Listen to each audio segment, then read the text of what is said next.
আসসালামু আলাইকুম রহমতুল্লাহি বারাকাতু। সুপ্রিয় শিক্ষার্থীবৃন্দ, এখন তোমাদের সাথে সংক্ষিপ্ত প্রশ্ন নিয়ে আলোচনা করব।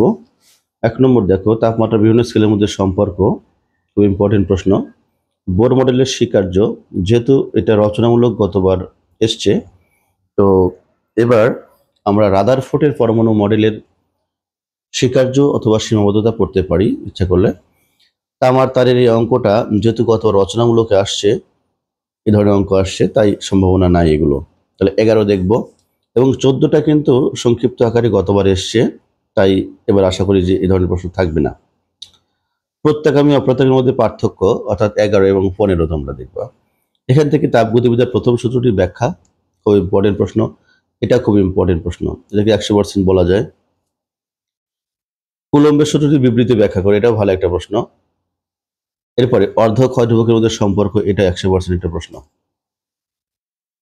এরপরে চলে যাচ্ছি আমরা পরবর্তী সালের প্রশ্ন। তোমরা দেখতে পাচ্ছ এখানে, প্রমাণ করো মোট তাপ ইকুয়াল টু বস্তুর ভর আপেক্ষিক তাপ তাপমাত্রার পার্থক্য। এটা মোটামুটি ইম্পর্টেন্ট, মাঝে মাঝে আসে। এটা এই ধরনের একটা অঙ্ক থাকতে পারে, মানুষের শরীরের তাপমাত্রা স্বাভাবিক তাপমাত্রা এত হলে সেলসিয়াসের মান কত হবে, এটার মান, অর্থাৎ কনভার্ট করা যেটা অঙ্কগুলো, এই কনভার্টের অঙ্কগুলো কিন্তু মাঝে মাঝেই দিচ্ছে এখন। এরপরে প্রত্যাগামী অপ্রত্যাগামী যে পার্থক্যটা আমরা কিন্তু একটু আগেই দেখে আসছি, ইম্পর্টেন্ট প্রশ্ন। এরপরে বাস্তব অবাস্তব প্রতিবিম্বের যে পার্থক্যটা আছে, তোমরা এই পার্থক্যটা অবশ্যই পড়বা।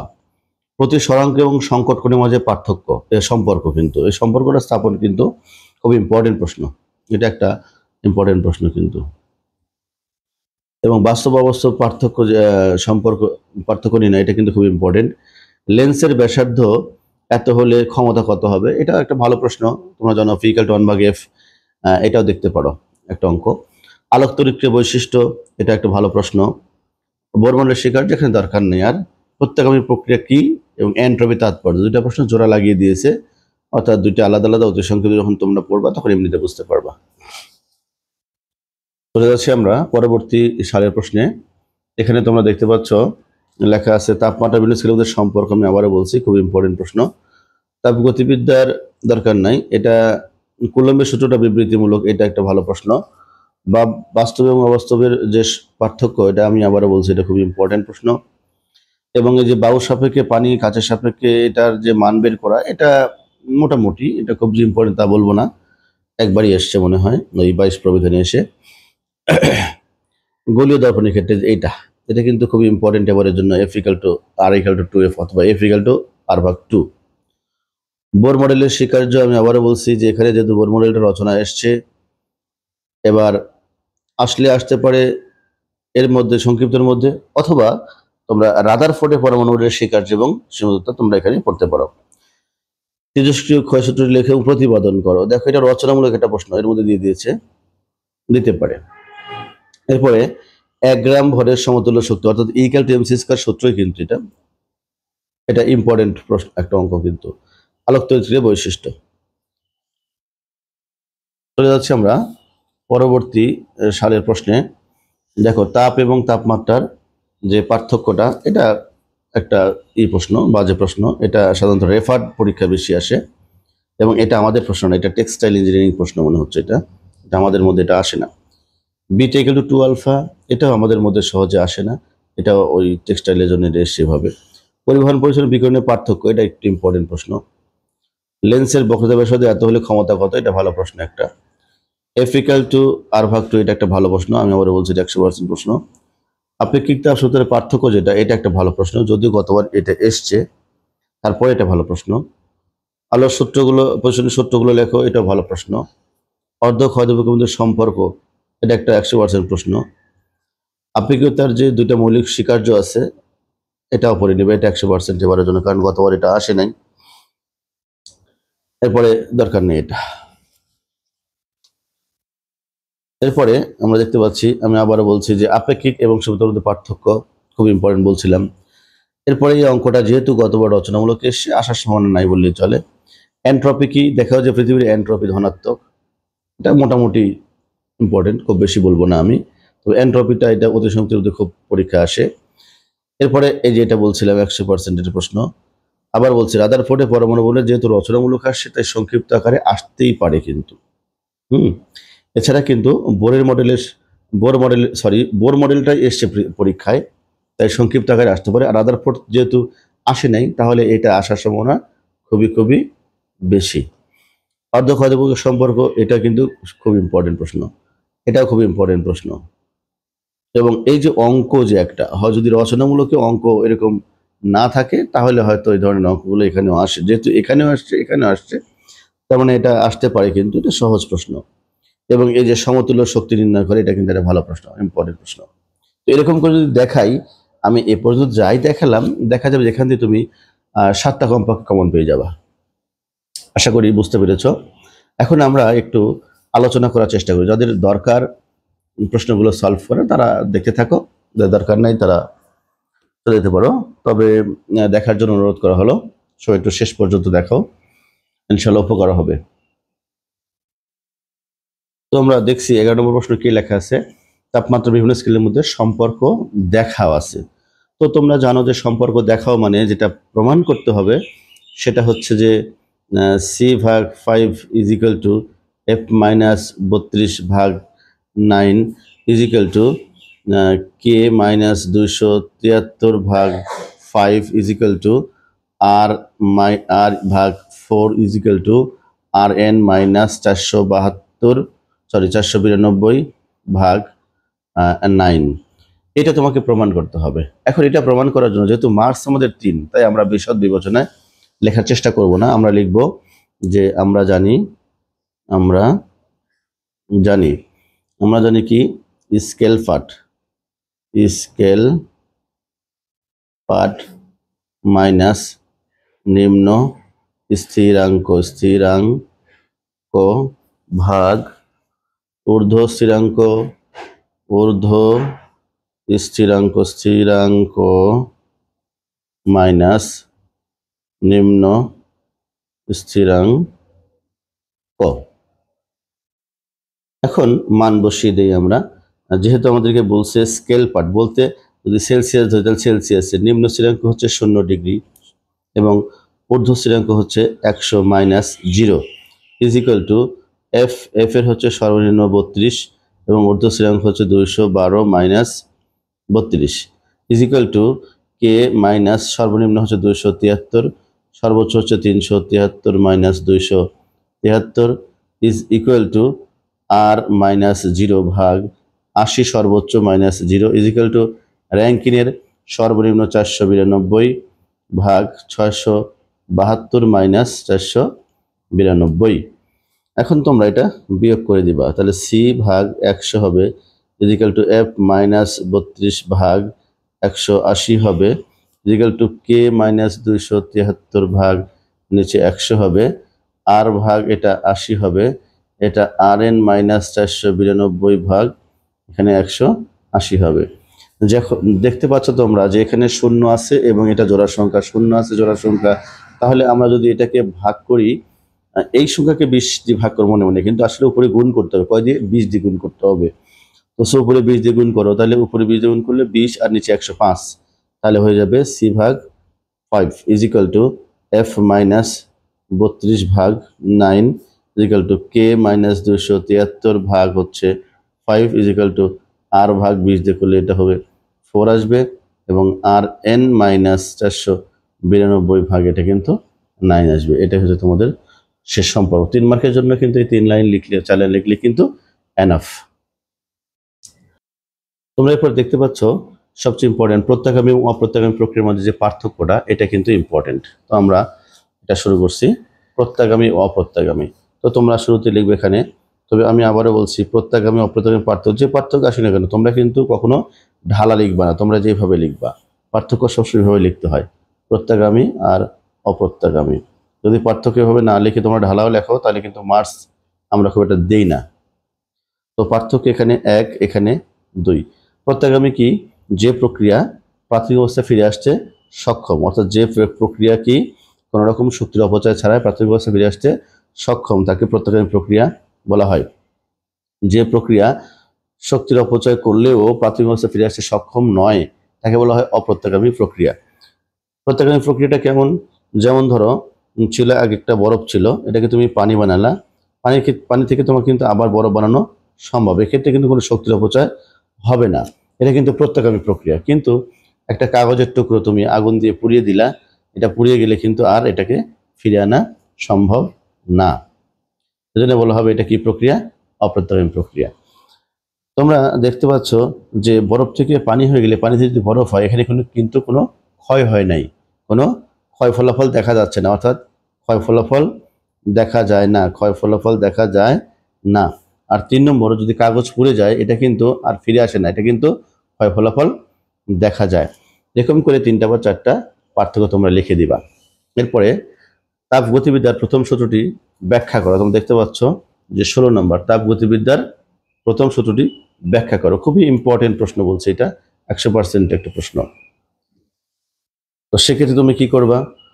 এটা খুব ইম্পর্টেন্ট, আমি আবারও বলছি। তো তাপগতিবিদ্যার প্রথম সূত্র তোমরা লিখবা। আগে কি লিখবা? যে যদি কাজকে সম্পূর্ণরূপে তাপে পরিণত করা হয়, অথবা যদি তাপকে সম্পূর্ণ কি করা হয়, কাজে পরিণত করা হয়, তাহলে তাপ এবং কাজ পরস্পরে কি হবে? সমানুপাতিক হবে। অর্থাৎ বাংলাটা না লিখে আমি তোমাদেরকে সাইন দিয়ে দেখাচ্ছি। যদি, বাংলা তোমরা লিখবা, যদি কাজকে সম্পূর্ণরূপে তাপে পরিণত করা হয় অথবা তাপকে যদি সম্পূর্ণ কাজে পরিণত করা হয়, তবে কাজ এবং তাপ পরস্পরের সমানুপাতিক হবে। এটা তোমরা বাংলা লিখবা, লিখে লিখবা অতএব ডাব্লিউ সমানুপাতিক এইচ, বা W is equal two J H. যেহেতু 3 মার্কের জন্য তোমরা আরেকটু বাড়াতে পারো, এটা এই পর্যন্ত লিখলেও চলবে। যদি একটু বাড়াতে চাও তাহলে লিখবা অতএব J is equal two W ভাগ এইচ। শেষ করে দিব, 3 মার্কের জন্য এনাফ। এরপরে যে প্রশ্ন আমাদের ছিল সেটা হচ্ছে, গোলীয় দর্পণের ক্ষেত্রে প্রমাণ করো যে এফ ইকুয়াল টু আর ভাগ 2।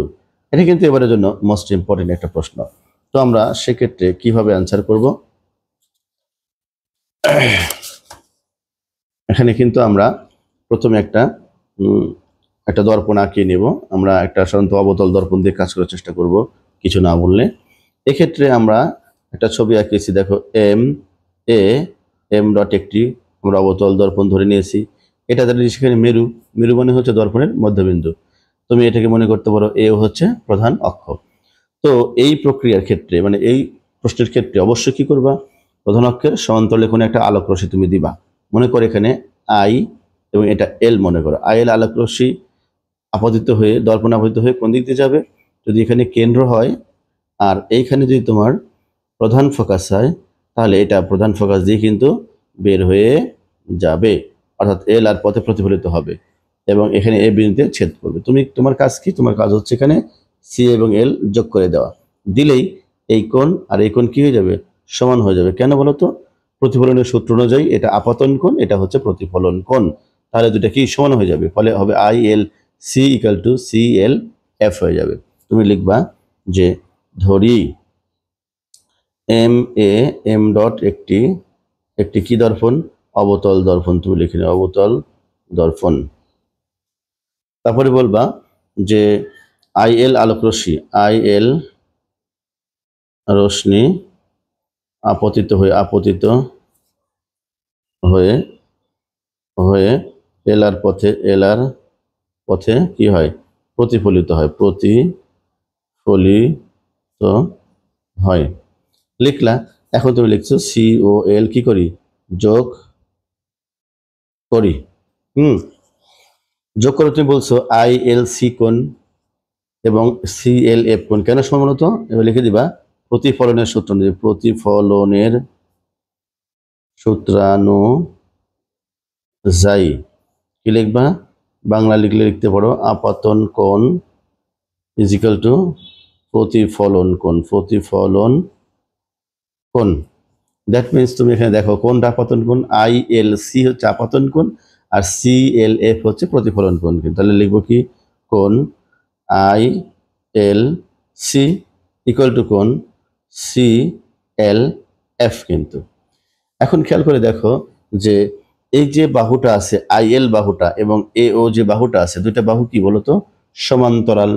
তো সমান্তরাল বাহু দ্বারা যদি কোনো একটা ছেদক রেখা হয়, তাহলে এই ছেদকের, যদি এই ছেদক রেখার এই পাশে এবং এই পাশে কি কোণ উৎপন্ন করে? আমরা জানি একান্তর কোণ উৎপন্ন করে। তাহলে এখানে যদি আই কোণ হয়, তাহলে এটা যদি আর কোণ হয়, তাহলে এটাও নিশ্চয়ই আই কোণের সমান।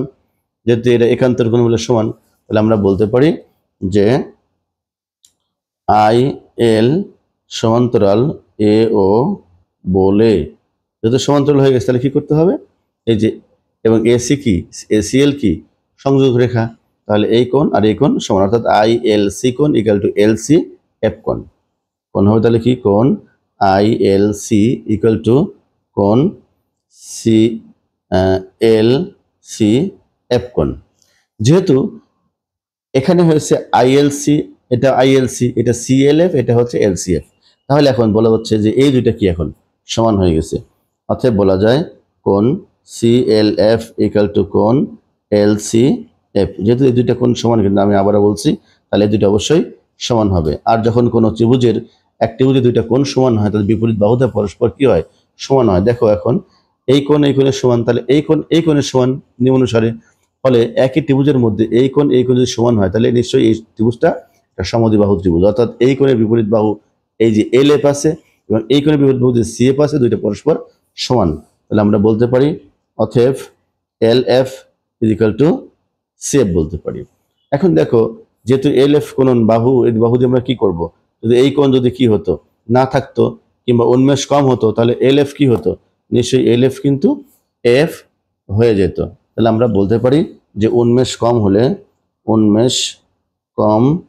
হলে এল এফ কি হয়ে যায়, এফ এফ হবে। অতএব বলতে পারি এ এফ আর কি সি এফ সমান। যদি এ এফ আর যদি সি এফ সমানই হয়, তাহলে সেটা কি বোঝা যাচ্ছে, এসির নিশ্চয়ই অর্ধেক। তাহলে এসি ইকাল টু কি বলতে পারি, হাফ এ এফ বলতে পারি না, বলতে পারি। তাহলে আমরা এখানে বলতে পারি যে AC equal to half AC equal to F বলতে পারি। অর্থাৎ এসির তো অর্ধেক এফটা, তাই না, এসির অর্ধেক এফটা। তাহলে এসি মানে কি, এসি মানে হচ্ছে আর, তাহলে half R equal to F বলতে এফ বোঝায়, দ্যাট মিনস বোঝায় যে আর ইকুয়াল টু 2f।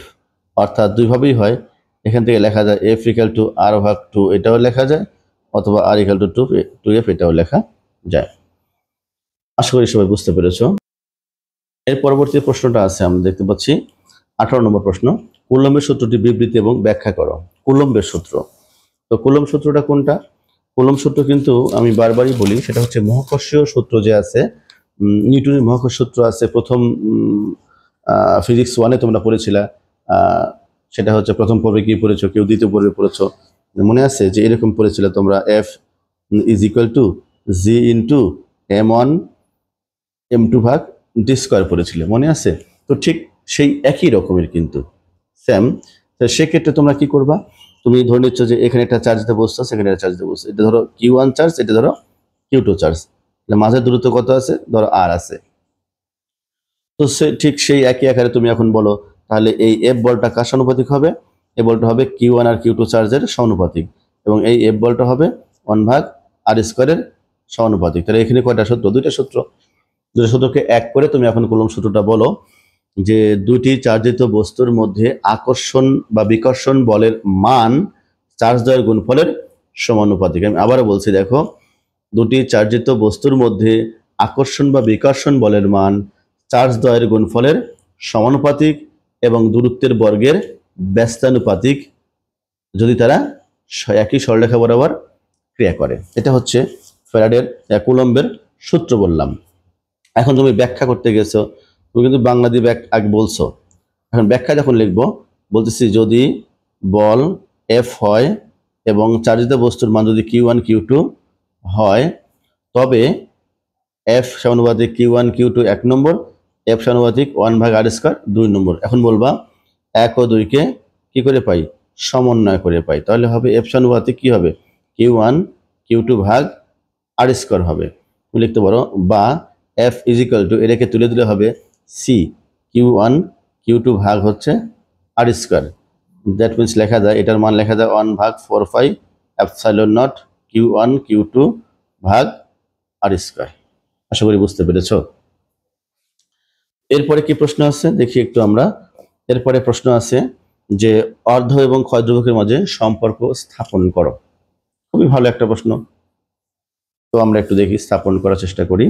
তো এখানে প্রথমে আমরা লিখব শুরুতে যে আমরা জানি, আমরা কি জানি, আমরা জানি n is equal to n naught e to the power minus lambda t. এটা কিন্তু আমরা আগে থেকেই জানি, অর্থাৎ তোমরা যে 12 অধ্যায় পড়তে গেলে এটা তোমরা পাবা। তো সেক্ষেত্রে আমরা বলছি যে এখান থেকে আমি কি বলবো, আমরা বলছি যে যদি T equal to T half হয় তখন n এর মান কি হবে, n0 অর্ধেক হবে। এটা যদি না বুঝতে পারো একটু বলে দিচ্ছি, এটা এরকম ছিল। ধরো শুরুতে ছিল এটা n0, যখন টাইম শুরুই হয়নি, টাইম তখন 0 ছিল। যখন অর্ধেক সময় চলে গেছে তখন এটা টি হাফ সময় চলে গেছে, তখন কিন্তু এটা অর্ধেক হয়ে n0 ভাগ 2 হয়ে গেছে, যার মান বলছি আমরা n এর সমান। তার মানে নিশ্চয়ই n কার সমান, n0 ভাগ 2 এর সমান, এটাই বলা হচ্ছে এখানে। এখন এই মানটা তোমরা এখানে বসিয়ে দাও, এই মানটা এখন এখানে বসিয়ে, তাহলে অতএব কি হবে বলো তো, n এর মান কি হবে, n0 ভাগ 2 বলছি, তাহলে n0 ভাগ 2 হবে is equal to n0 e to the power minus lambda t হবে। কিন্তু কথা আমরা কি বলছিলাম, টির জায়গায় কি হবে, টি হাফ হবে, তাই এখানে কি হবে, একটা টি হাফ হয়ে যাবে। এবার দেখো, এবার থেকে এই n0 আর এই n0 কি হবে, বাদ যাবে, থাকবে এখানে half equal to E to the power minus lambda T half. তোমরা নিশ্চয়ই জানো যে এই যে এই যে আসছিল, এটা কিভাবে আসছিল, আমরা কিন্তু জানি যে লন ইনভার্সের মান হচ্ছে কিন্তু ই। সো এটার কিন্তু আমরা লন ইনভার্স যদি এপার থাকে তাহলে এপারে আনলে কি হবে, লন হয়ে যাবে। অথবা তোমরা এইভাবে করতে পারো, দুই পাশে লন দিয়ে গুণ করে দাও, তাহলে কি হবে, লন হাফ ইজ ইকুয়াল টু, এটা লন দ্বারা গুণ করলে এটা থাকবে না, মাইনাস ল্যামডা টি হাফ হয়ে যাবে। এবার এই লন হাফের মান হচ্ছে minus 0.693 is equal to minus lambda T half. Reverse minus minus কেটে যাবে। এখন আমি চাচ্ছি কি, টি হাফ যদি চাই তাহলে হবে হচ্ছে টি হাফ ইজ ইকুয়াল টু 6.693 ভাগ হচ্ছে ল্যামডা। এটাই অ্যান্সার বা সম্পর্ক, অথবা কোনো সময় এটাই প্রমাণ আসে। আশা করি বুঝতে পেরেছো। এরপরে আমরা দেখি পরবর্তী প্রশ্ন, মানুষের শরীরের তাপমাত্রা যাই হোক না কেন, যে তাকে সেলসিয়াসে রূপান্তরিত করতে হবে। ধরনের অঙ্কগুলো যদি আমরা করি তাহলে আমরা কিভাবে করব, সেক্ষেত্রে আমরা সহজ সূত্র আমাদের জানাই আছে। আমরা জানি, আমরা লিখব যে আমরা জানি, আমরা কি জানি, সি ভাগ 5 is equal to F minus 32 ভাগ 9। যেহেতু আমাকে অঙ্কে বলে দিয়েছে যে এফ এর মানটাই হচ্ছে 98.4 ডিগ্রি ফারেনহাইট, এটা বলে দিয়েছে, তাহলে আমার এখানে কি করতে হবে, শুধু এই মানটা এখানে বসাতে হবে। অর্থাৎ সি ভাগ 5 ইকুয়াল টু 98.4 মাইনাস 32 ভাগ 9। এখন তুমি কি করবে, এখানে সি ইজ ইকুয়াল টু, এটাকে তোমরা বিয়োগ করে দিবা, তোমার কাছে ক্যালকুলেটার নাই যেহেতু, তোমরা এবার করতে পারো হচ্ছে 4, তারপর হচ্ছে 8 আছে, তাহলে 6 হয়ে যাবে, আর 3 আছে, এটা কত হবে, এটাও 6 হবে, তাহলে 66 পয়েন্ট সম্ভবত 4 হবে, 66.4, যেটাই হোক তোমরা একটু দেখে নিও ক্যালকুলেশনটা, গুণন। আর এখানে যে 5 আছে নিচে, এটা উপরে গিয়ে কি হবে, গুণ হবে, গুণ হয়ে একটা মান আসবে, হতে পারে সেটা 37 ডিগ্রি সেলসিয়াস হলে হতে পারে, এটা অ্যান্সার। এক কথা আমি তোমাকে দেখিয়ে দিলাম এভাবে, আমার কাছে ক্যালকুলেটর নাই যেহেতু, তোমরা এটা করে নিও। এরপরে পরবর্তী প্রশ্ন কি আছে একটু দেখি। এর পরবর্তী প্রশ্ন আছে আবারও প্রত্যাগামী অপ্রত্যাগামী, এটা আমরা করেছি। বাস্তব ও অবাস্তব প্রতিবিম্বের মধ্যে পার্থক্য লেখো। এটা কিন্তু খুবই ইম্পর্টেন্ট একটা প্রশ্ন, কিন্তু বাস্তব এবং অবাস্তব প্রতিবিম্বের পার্থক্য। তখন তোমরা কি করবা, একটা এরকম করে পার্থক্য তোমরা দিয়ে নেবে, এরকম করে কিংবা বাস্তব এবং অবাস্তব প্রতিবিম্ব।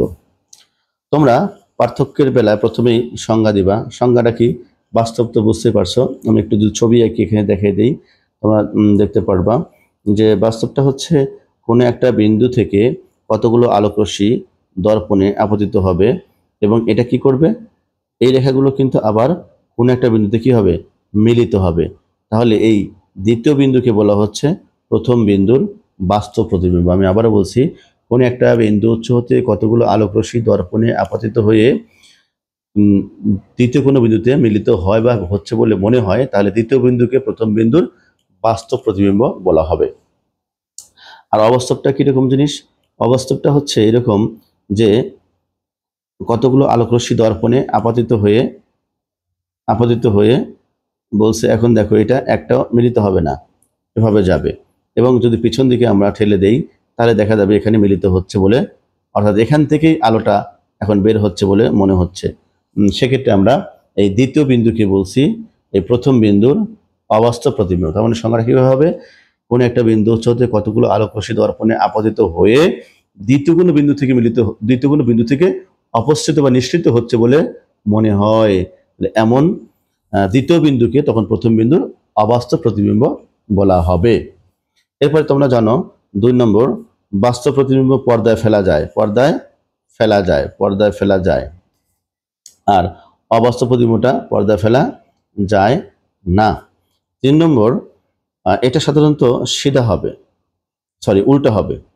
উল্টা হবে। বাস্তব প্রতিবিম্ব কেমন আসলে উল্টা, আমরা যখন ডান হাত দিয়ে ভাত খাই দেখা যাচ্ছে বাম হাত দিয়ে কোনো খাচ্ছি, তাহলে এটা কি হয়, বাস্তব প্রতিবিম্বটা হবে উল্টা, আর এটা হবে হচ্ছে সিধা। এরকম করে তোমরা আরো যে একটা থাকলেও থাকতে পারে, তোমরা একটু দেখে নিবা। এরপরে কি আছে দেখি একটু। এরপরে আরেকটা প্রশ্ন আছে, দেখো মোস্ট ইম্পর্টেন্ট, সেটা হচ্ছে প্রতিসরাঙ্ক এবং সংকট কোণের মধ্যে সম্পর্ক স্থাপন করা। খুবই ইম্পর্টেন্ট প্রশ্ন এটা কিন্তু। তো আমরা একটু চেষ্টা করছি সম্পর্ক স্থাপন করার। দেখো প্রথমে তুমি এরকম আঁকায় নিলা, আঁকিয়ে নিয়ে তোমার এখানে কি আছে বলতো, মনে করো যে এটা হচ্ছে তোমার ঘনমাধ্যম, এটা আমরা বলছি I = হচ্ছে θc, এটা হচ্ছে ঘনমাধ্যম, এটা বলছি এ মাধ্যম। আর এটা যদি এটা I = θc হয়, সংকট কোণ হয়ে যায়, আমরা কিন্তু কতদিন বলেছি, তাহলে সেক্ষেত্রে এই কোণটা কিন্তু তখন একবারে 90 ডিগ্রি হয়ে যাবে, তখন আর এর মান কত হবে, 90 ডিগ্রি হবে। এটা হচ্ছে বি মাধ্যম, এটাকে আমরা বলছি মিউ এ, এটা বলছি আমরা মিউ বি। তো তুমি শুরুতেই তুমি লিখে নিচ্ছ যে ধরি এ মাধ্যম ঘন ও বি মাধ্যম কি হালকা। অতএব ডিরেক্ট চলে যাবা, তুমি ডিরেক্ট কি লিখবা, বলবা যে মিউ এ সাইন আই, তুমি এই পাশেরটা আগে লিখবা, অর্থাৎ মিউ এ, আর এটা যেহেতু সাইন দিয়ে করতে হবে তাহলে mu A sine I equal to তুমি লিখবা মিউ বি সাইন আর, দ্বিতীয়টার জন্য দ্বিতীয়টা লিখবা, বা মিউ এ ভাগ লিখবা হচ্ছে মিউ বি ইজিক্যাল টু, এখানে কি আছে সাইন আর আছে, আর সাইন আইটা নিচে চলে যাবে, সাইন আই, এপারটা এপার আসলে ভাগ, এপারটা এখানে আছে, এটা উপরে আছে, আর এখানে আছে, এটা নিচে এপারে আনলে ভাগ হয়ে যাবে। সো এবার মিউ এ এবং মিউ বি থেকে আমরা মিউ এ লিখবো, কারণ মিউ বির মান কি হবে, এটা 1 হয়ে যাবে, কি জন্য, হালকা মাধ্যম জন্য। আর সাইন আর বলতে বোঝাচ্ছে সাইন 90 ডিগ্রি, এই যে আর এর মান 90 ডিগ্রি, এটা হবে সাইন আই বলতে দেখো থেটা সি লেখা আছে, থেটা সি, এর মান হবে সাইন থেটা সি। তো আমরা এখানে লিখলাম যে মিউ বিটা হালকা মাধ্যম বলে এর মান হচ্ছে 1, তাহলে হবে মিউ ইজিক্যাল টু সাইন 90 মান হচ্ছে আবার 1, আর সাইন থেটা সি তো সাইন থেটা সি থাকবে, আর এখানে মিউ কেন লিখলাম, আবার বলছে যে মিউ এ কে মিউ লেখা যায়, এটাই হচ্ছে প্রমাণ। 3 মার্কের জন্য এটুকুই যথেষ্ট, আলহামদুলিল্লাহ। আশা করি বুঝতে পেরেছো, খুবই ইম্পর্টেন্ট প্রশ্ন। এরপরে আরেকটা প্রশ্ন আছে, দেখো 1 গ্রাম ভরের সমতুল্য শক্তি নির্ণয় করো। 1 গ্রাম ভরের সমতুল্য শক্তি, এটা একটু করে দিই তোমাদের। 1 গ্রাম ভরের সমতুল্য শক্তি, তো এখানে আমাদের প্রশ্ন হচ্ছে 19, তো আমাকে বলে দিচ্ছে 1 গ্রাম ভরে, তার মানে হচ্ছে এম এর মান হচ্ছে 1 গ্রাম। যদি অঙ্ক করতে যাই অবশ্যই অঙ্কটা আমাদেরকে কেজিতে পরিণত করতে হবে, তাহলে 1 × 10⁻³ কেজি হয়ে যাবে, মানে 1000 দিয়ে ভাগ। আর সি আলোর বেগ আমরা জানি 3 × 10⁸ মিটার পার সেকেন্ড স্কোয়ার, না বেগ যেহেতু সেকেন্ড, মিটার পার সেকেন্ড। আমরা জানি যে ই ইকুয়াল টু কি এম সি স্কোয়ার, তো এখানে এম এর মান তুমি বসাবা 1 × 10⁻³ ইন্টু সি স্কোয়ার বলতে বোঝাচ্ছে 3 × 10⁸, এটা হোল স্কোয়ার। যে মান আসবে এই মানটা এখন কি করতে হবে, আমরা একটু লিখে চেষ্টা করে দেখি লেখার। 3 × 3 = 9 হবে, এটা 9 গুণন এখানে 8 × 2 = 16, এখানে 3 কমে যাবে, তাহলে 10⁻15 হবে। এত যেটা হবে এটা কিন্তু জুলে আছে। এখন আমাকে কি বলছে বলতো, সমতুল্য শক্তি বের করতে বলছে। কথাটা কিন্তু বুঝতে হবে। কি বলেছে? সমতুল্য শক্তি। যখন বলছে সমতুল্য শক্তি বের করো, তখন এটাকে আমরা করতে হবে 1.66 × 10⁻19 কুলম্ব দ্বারা ভাগ করতে হবে। তাহলে কিন্তু আমরা সমতুল্য শক্তি পাবো, তাছাড়া কিন্তু পাবো না। এটা কিন্তু রেখে দিলে হবে না অ্যান্সার। তাহলে ইজিক্যাল টু লিখতে হবে 9 × 10⁻15 ভাগ 1.66 × 10⁻19 কুলম্ব। এটা জুল ছিল। তাহলে এটাকে যদি ভাগ দেই, তাহলে এবার আসবে হচ্ছে আমাদের যেটা মান আসবে সে মানটা হবে ইলেকট্রন ভোল্টে। এটা হবে অ্যান্সার। আশা করি বুঝতে পেরেছো। ধন্যবাদ সবাইকে। আজ এই পর্যন্তই। আসসালামু আলাইকুম ওয়া রাহমাতুল্লাহি ওয়া বারাকাতুহু।